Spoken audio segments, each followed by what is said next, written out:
Good afternoon from the sub-freezing temperatures of Colorado. I'm Josh Trulock here to provide you my video number one on leadership. So I wanted to start this off with, I think leadership is largely based on culture. I think if you were to look at what effective leadership is in the Eastern versus Western hemisphere, I think you might get different definitions. And for the sake of this video and most of my presentations, right, I think we're really focusing on Western leadership style.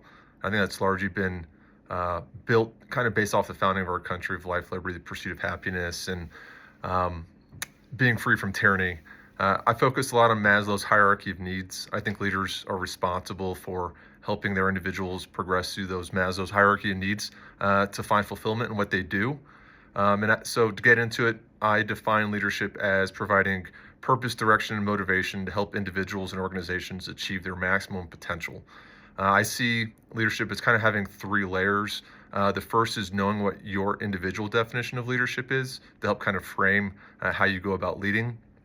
The second would be understanding leadership styles, because I think depending on the situation you're in or the type of leader you are, you might have to apply different leadership styles to get the results that you want. And then the third is more like the tactical application, and that's using your innate skills that you're comfortable with, and that you're born with, and that you're good at, to apply that leadership style to be the most effective for your business, your organization, whatever it might be. And I think there's lots of discussion on whether or not leadership is an innate skill or it's learned. I would argue day and night that it's a learned skill. It has to be honed over time. No one person is born a leader. However, some may be born with some more initial potential, but anyone ultimately can be a leader. So what is it that a leader has to do? I break it down into kind of 6 tasks. The first is be able to understand, and that's understand both your employees, your organization's objectives, and the environment you're operating in.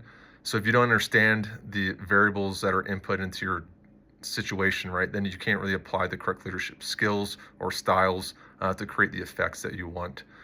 Secondly, I think is visualization. So taking that understanding, seeing where you're at or where your organization is at, where your employees are in terms of capability, and trying to see what the end goal is for your organization and developing a pathway of how do I go from where I'm currently at to where I want to be. And I think it takes a lot of visualization in order to see that picture and how you think you can get there. The third is communication. As in all things relationship-based, that communication is the most critical. If you can't communicate your visualization, if you can't provide a mission statement, define your set of corporate values that are important to you and your business, then ultimately your employees, you're just kind of operating in a chaotic environment, which kind of translates to the fourth is being able to provide direction.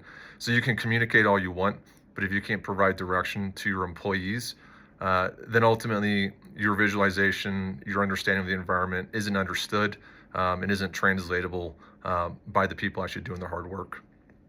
And then fifth, I have as assessment, and that's assessing both your individuals, your employees, and your organization's function as a whole. I think all individuals crave feedback, and you have to be able to assess individuals to help them understand what they're strong at and where they're lacking, to be able to build more capability, both individually and collectively across your organization. And then assessment of the organization as a whole, right? Are you achieving the goals that you've set out? And I think developing metrics helps do that, whatever those metrics may be, whether it's profit and losses, customer service feedback, timeliness, whatever it may be. And then lastly, I think it's leadership through example. You have to show that you mean what you say, whether that's abiding by policies and procedures you've implemented, upholding the values of your organization. I think all those are critical because if your quote unquote followers aren't seeing the leader do the same things you're asking their employees to, it just creates, it makes you look like a hypocrite, right? Which nobody wants and isn't effective in any type of organization. Across all 6 of these tasks is the necessity to build relationships. If you can't build relationships, then you're not going to be a successful leader. Both introverts and extroverts are capable of doing that. Some may just have to exhibit a little bit more effort in doing it. But ultimately, those 6 tasks coupled with building relationships are critical to be an effective leader. Thank you.